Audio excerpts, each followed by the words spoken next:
بفكرك إن القناة عليها قوائم تشغيل مرتبة للمبتدئين من أول الأساسيات ولحد الاحتراف في كل ما يخص الهندسة والصيانة العامة. أنا أحمد داوود، دكتور هندسة. دكتور هندسة. في الفيديو ده هنتكلم كده بشكل بسيط عن الغسالة الهاف اوتوماتيك، الدائرة الكهربائية بتاعتها ببساطة كده. والفيديو ده هيكون هو أول فيديو في قائمة التشغيل الخاصة بصيانة الغسالات. هنكمل كده الفترة دي نعمل فيديوهات عن الغسالات بحيث ان احنا نقفل القائمة دي. الغسالة الهاف اوتوماتيك أو النص اوتوماتيك دي مكونة من حوضين، حوض للغسيل وحوض للعصر، بحيث ان انا اغسل ملابس هنا واعصرها هنا. وبالتالي هيبقى عندي 2 موتور، موتور الغسيل وموتور العصر. وبالتالي ايضا هيكون عندي 2 سويتش يشغلوا المواتير دي. ففي عندي سويتش بيشغل موتور الغسيل وسويتش بيشغل موتور العصر. السويتش ده اللي هو هنا هنسميه تايمر او مؤقت. مؤقت ده عبارة عن مفتاح بوقت انا بحتاج ان الغسالة تغسل الملابس بالشكل ده. الحلة تلف مرة في الاتجاه ده كده مع عقارب الساعة، وبعدها عكس عقارب الساعة. ده بعمله ازاي؟ بعمله بالمفتاح اللي هو التايمر ده، بحيث ان هو يوصل الكهرباء للموتور ده بشكل يخليه يلف كده، وبعدها يوصلها بشكل يخليه يلف كده. كذلك الامر بالنسبه لموتور العصر. التايمر ده عباره عن مفتاح بتايم معين بيوصل الكهرباء لموتور العصر ويفصلها عنه، لكن مش محتاج ان انا اوصلها مره بشكل يخليه يلف كده والمره اللي بعدها يلف العكس. مش بحتاج كده لان موتور العصر بيلف في اتجاه واحد فقط، فالتايمر بيوصل الكهرباء للموتور وبعد وقت معين يفصلها عنه. هلاقي برضو عندي مفتاح ثالث وهو مفتاح الامان، بيعمل مع حركه الباب بتاع حوض العصر، بحيث انه لاي ظرف ما، طفل او اي حاجه فتح الباب ده، المفتاح ده بيفصل الكهرباء اللي رايحه عن موتور العصر، وبالتالي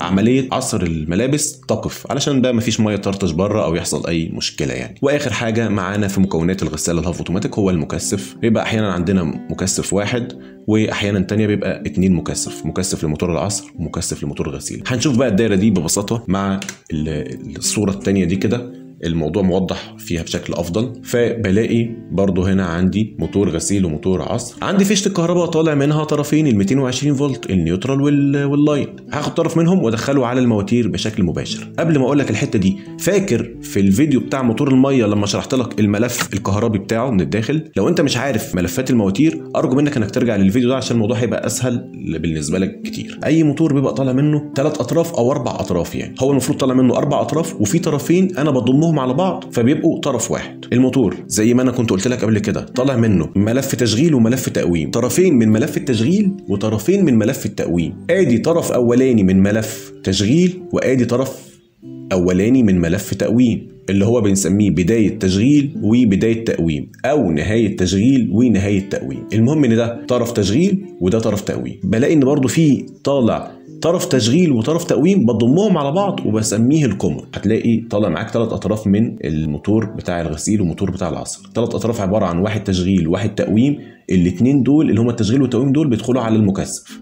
كذلك برضو في موتور العصر هتلاقي تشغيل وتقويم، برضو الاثنين دول داخلين على المكثف، والطرفين التانيين ضمهم مع بعض في طرف واحد سماه الكومون. والكومون ده دخلت عليه كهرباء مباشر، فانا خدت طرف كهرباء دخلتها على الكومون بتاع موتور الغسيل ودخلتها على الكومون بتاع موتور العصر كطرف مباشر على المواتير دي او على الكومون في المواتير دي. هيبقى فاضل عندي التشغيل والتقويم اللي طالعين من الموتور. دنيتهم ازاي بقى؟ باخد التشغيل والتقويم من كل موتور وبوصله بمكثف. يعني هتكلم الاول عن موتور العصر، باخد التشغيل بتاعه اللي هو لونه بني ده ورايح على مكثف، والتقويم اللي هو الكابل الرصاصي ده رايح برضو على الطرف الثاني من المكثف. يبقى قلنا انه تشغيل وتقويم هيطلعوا من كل موتور، وهيروح الطرفين التشغيل والتقويم اللي طالعين من كل موتور هيروحوا للمكثف، والكومون اللي طالع من كل موتور دخل عليه طرف كهرباء. كده كل موتور اخد طرف كهرباء.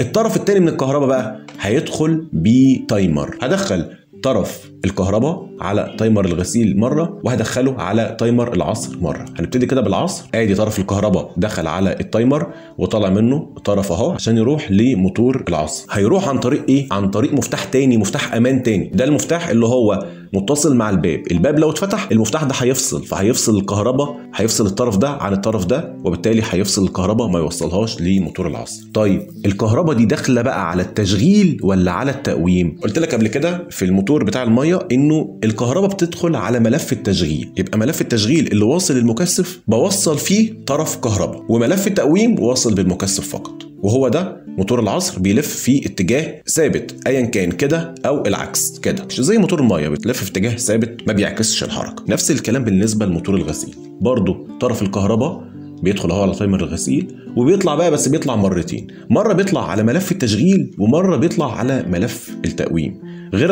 العصر هو طلع مره واحده فقط على ملف التشغيل وما وصلتش كهرباء في ملف التقويم، لكن في الغسيل بيطلع زي ما بقول لك على طرف التشغيل مره وعلى طرف التقويم مره. ازاي؟ بالتايمر ده بياخد الكهرباء ويطلعها على التشغيل، والثواني اللي بعدها يطلعها على التقويم، ويفضل كده بقى يعكس، مره يطلعها على التشغيل ومره يطلعها على التقويم. ليه؟ علشان يعكس حركه الموتور، بحيث ان الكهرباء وهي رايحه للتشغيل مثلا هتلاقي الموتور بيلف كده في الاتجاه ده مع عقارب الساعه، ولما الكهرباء تنتقل من ملف التشغيل وتروح لملف التقويم او التايمر يعني ينقلها من هنا لملف التقويم، هتلاقي الحركه اتعكست، هتلاقي بعد ما كان بيلف كده هتلاقي الحركه بقى بيلف كده.